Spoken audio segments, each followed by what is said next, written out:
Hola, muy buenas noches. Bienvenidos a este webinar donde el tema principal que tocaremos el día de hoy es sobre la reforma educativa 2017 que se está aplicando en nuestro país y el nuevo modelo educativo. Nos encontramos hoy con la maestra Ruth Alejandra Barrera Azul, docente de educación media superior del subsistema CECITEC. Ella se encuentra en el estado de Campeche, adscrita al plantel del mismo nombre, un plantel bastante grande, más de 5,000 alumnos, donde el contexto educativo que plantea esta reforma se aplica de manera correcta. La maestra Ruth Alejandra Barrera Azul cuenta con más de 8 años de experiencia y ella es una de las precursoras en la evaluación para poder ingresar a lo que viene siendo este modelo educativo. Pues muy buenas noches, maestra. Hola, muy buenas noches. Un gusto, doctor, contar con su presencia y darle un poquito del entendimiento de las reformas educativas en México y del nuevo modelo educativo que en el 2023 va a ser un inherente para esta historia en nuestras reformas educativas a nivel México, ¿no? Y pues en este webinar esperamos contar con cada una de nuestras experiencias y dar los puntos específicos para poder entender cuál es el contexto de la educación en México. Así es, maestra. Muy buenas noches. Buenas Pues noches. nos tocó ser partícipe Correcto.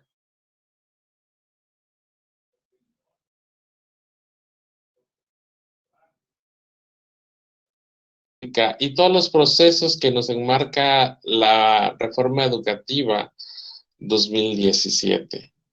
Maestra, mi primera pregunta sería es cómo se está aplicando el currículum en los planes y programas de estudio en diversos contextos y niveles educativos.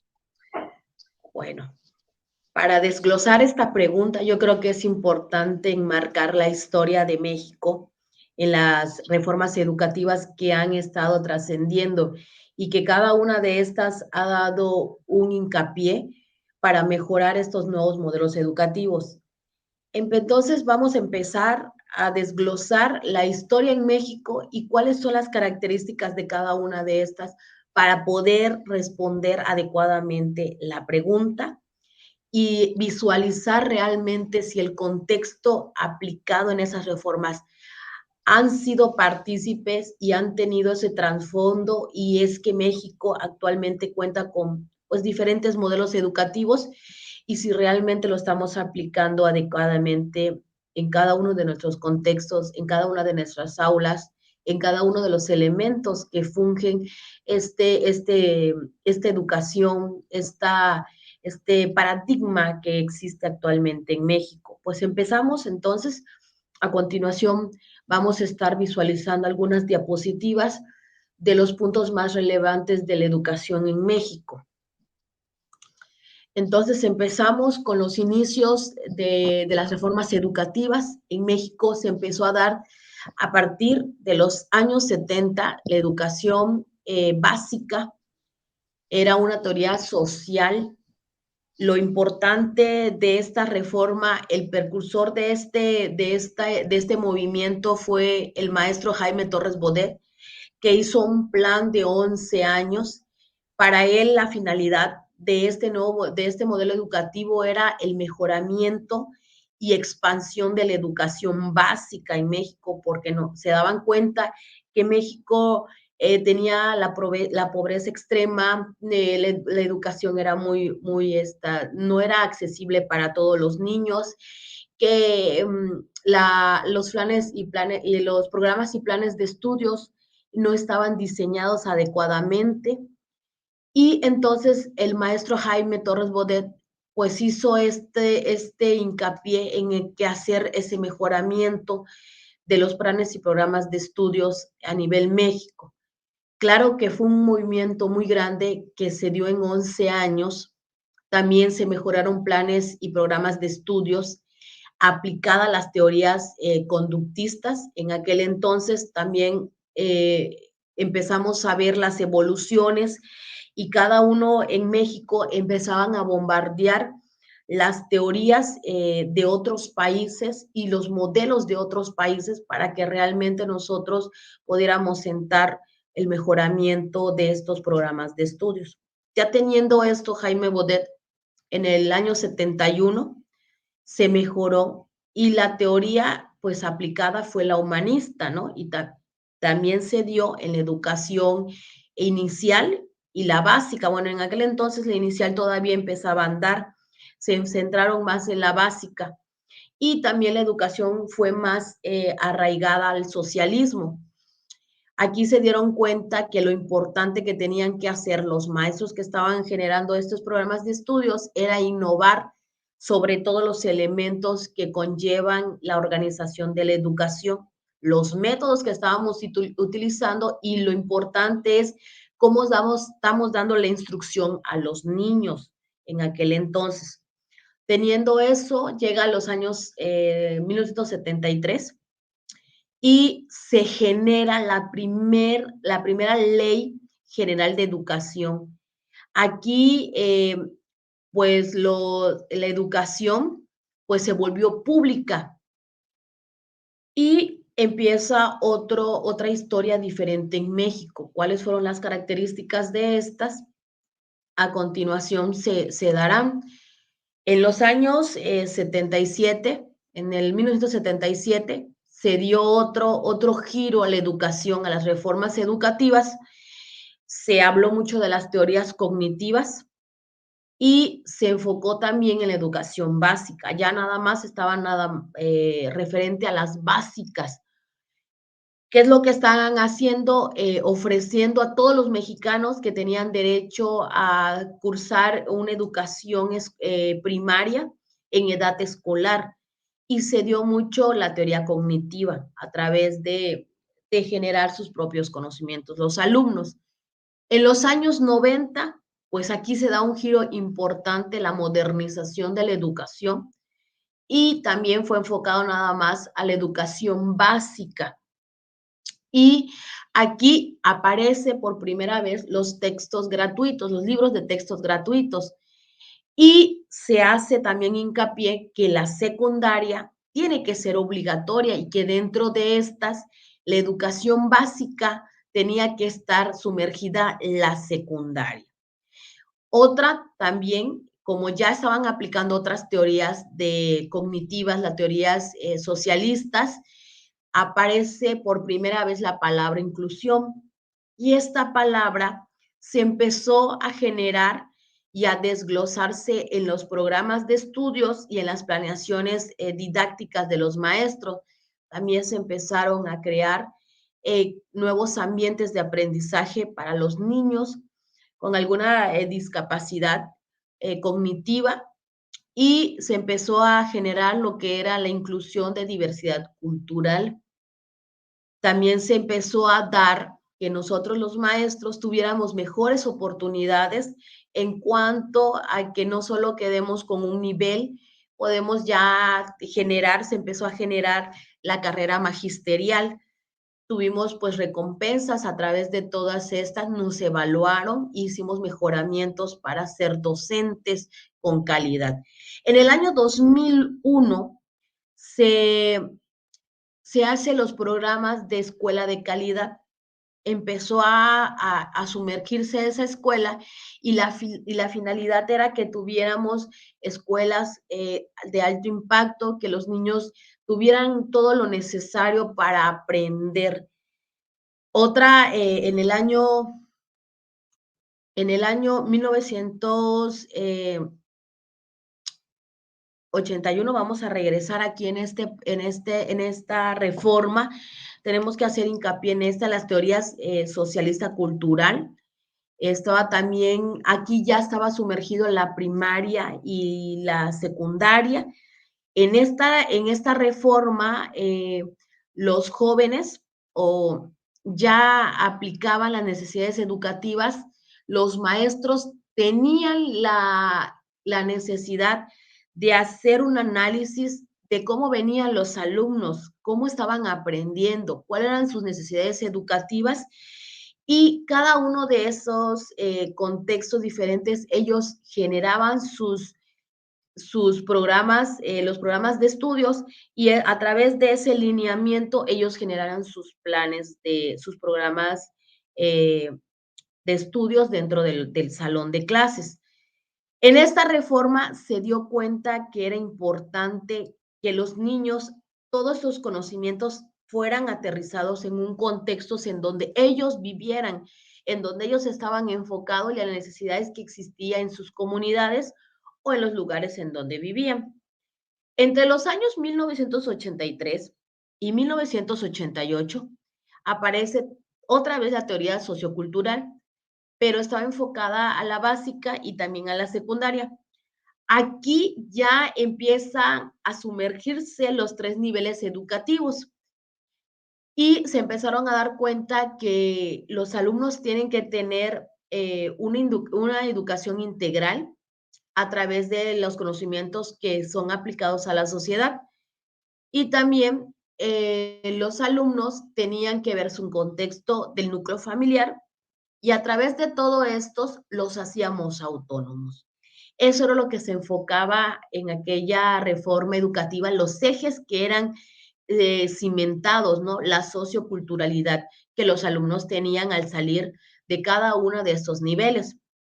En los años 1990 viene una teoría cognitiva, la aplicación de las competencias. Por primera vez se ve las competencias. ¿Qué competencia tienes que desarrollar los alumnos a través, a través de las necesidades que uno tiene?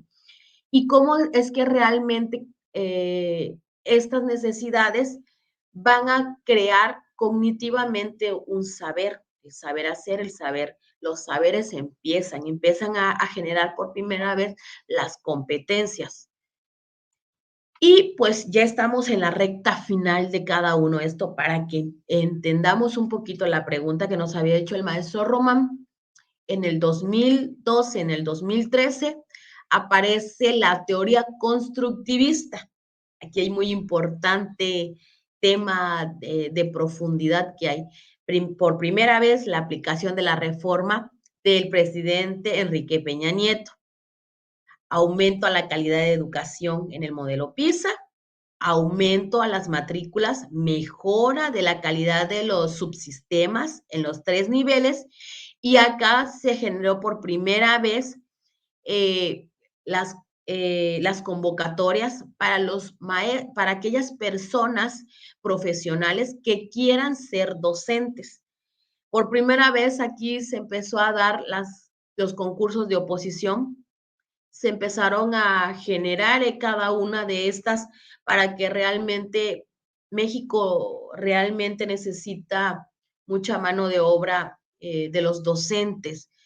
En esta parte hay comunidades que nada más tienen un maestro para los tres niveles y, o para cada uno de los diferentes grados y pues no se dan abastos. Entonces se dio cuenta el presidente Enrique Peña Nieto de esta necesidad y genera esta nueva reforma. La teoría constructivista dice que los alumnos deben de construir sus conocimientos a través de cada uno de las necesidades que tengan en su comunidad.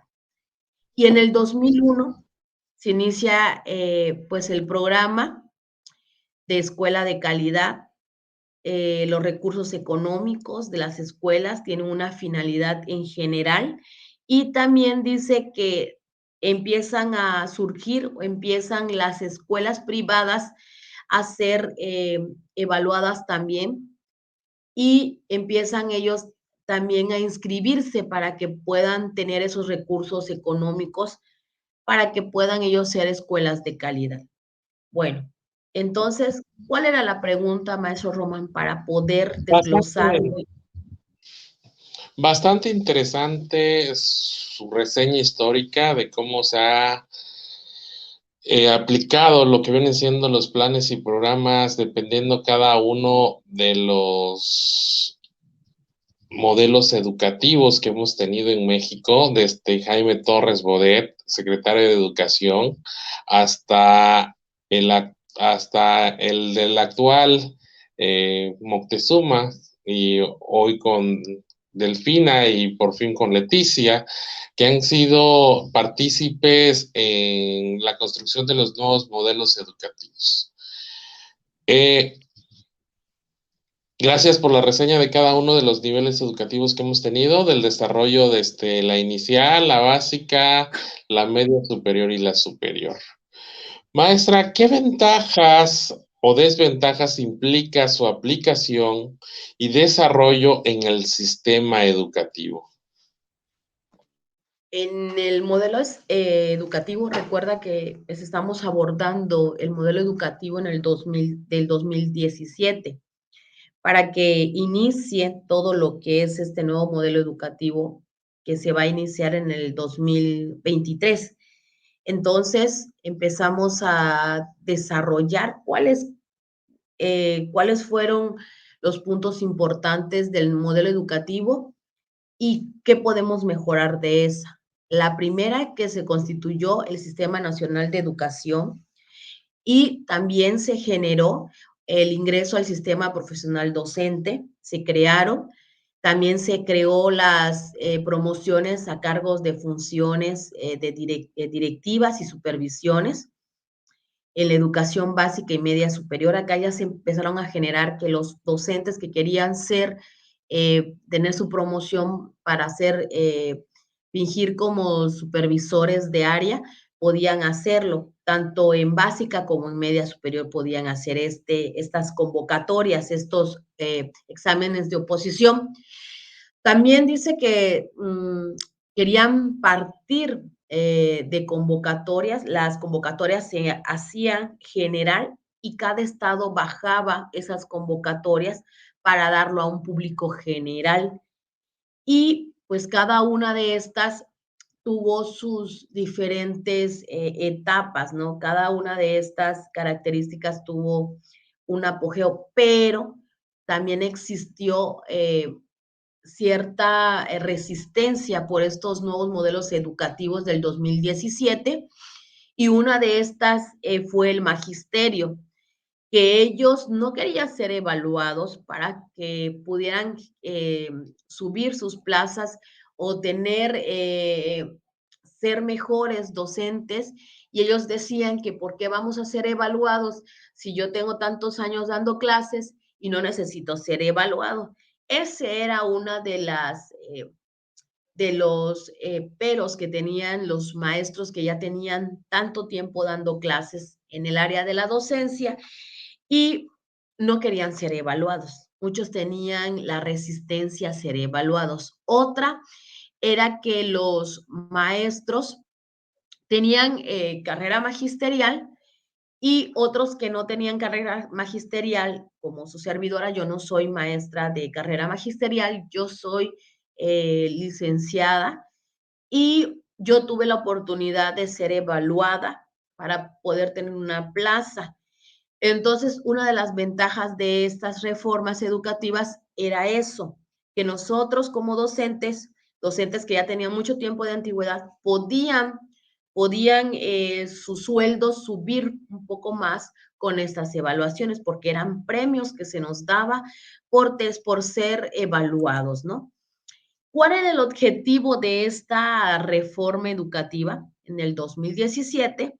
Era mejorar la calidad de educación, el fortalecimiento de la educación gratuita y pública, y otra era la iniciativa del alcance de todos, que todos tienen derecho a tener la educación laica y gratuita.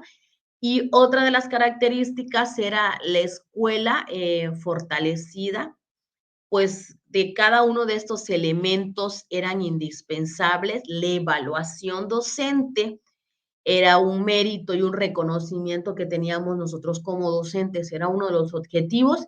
El otro era el buen uso de los recursos públicos, ¿no? Que dónde se va realmente el dinero en la educación y si realmente todo esto era importante. Una de las grandes críticas que se le ha tenido a esta reforma 2017 fue la de la profesionalización. Se decía que esta reforma era de carácter laboral, pues solamente ponía énfasis en la profesionalización docente, donde cada uno de los docentes tenía que evaluarse para poder promocionarse, para poder ocupar nuevos cargos, incluso los de dirección, y también se enfocaba en el mejoramiento de la calidad. Tuvimos escuelas de tiempo completo, hoy que ya no existen con la nueva reforma que puso el presidente en turno y que han demeritado un poco el trabajo que se ha realizado durante los últimos años. Por último, maestra, ¿cuál de los ejes analizados considera que se deben refortalecer o modificar? Bueno, primero que nada vamos a ver cuáles serán los ejes en la reforma del 2017. El modelo educativo del 2017 aparecía 5 ejes. Una de estas era el planteamiento curricular, la escuela como centro del sistema educativo. El tercer eje era la formación y desarrollo profesional de los docentes. La cuarta era la inclusión y equidad. Y la 5 era la gobernanza del sistema educativo. Yo creo pensar que uno de los ejes que hay que cimentar más es la inclusión y la equidad. ¿Por qué? Porque muchos de nosotros como docentes no estamos especializados en educación especial. Entonces yo creo que en esa parte hay que sentarnos bien todos los actores de aquellos que generan los modelos educativos y fijar un poquito más esta parte.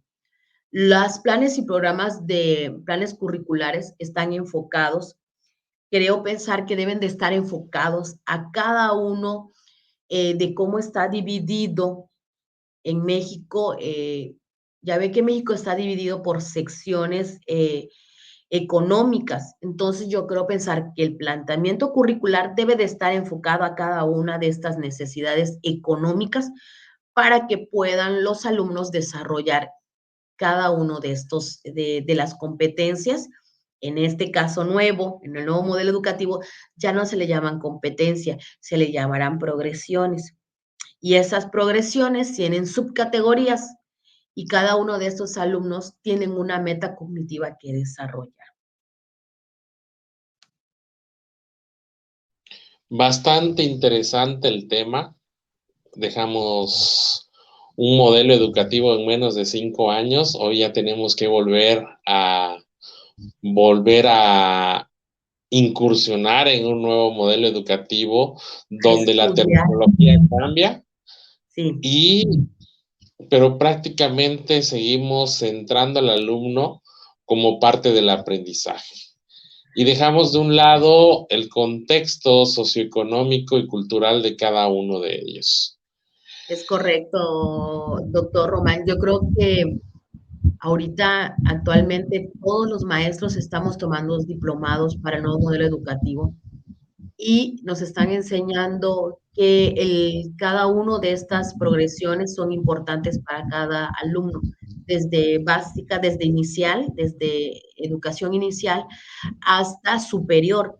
Entonces los alumnos van a tener ese nuevo plus o estar enfocados a que los alumnos piensen filosóficamente, matemáticamente, cada uno de estos con proyectos de vida que puedan en su comunidad salir adelante y generar una economía bastante estable. Es muy compleja el nuevo modelo educativo, no imposible, pero sí es pertinente volver a aterrizar y reformar cada una de estas teorías educativas, cognitivas, constructivistas, eh, teorías socialistas, Recuerden que el quehacer educativo de la práctica docente, nosotros vamos desarrollando nuestra propia pedagogía, cómo realmente nosotros enseñamos en las aulas y cada uno de estos elementos que son importantes debemos enfocar y mirar y decir a los papás, papás, hay esto, escuela hay esto, educación, personajes de a nivel más alto que nuestros órganos rectores.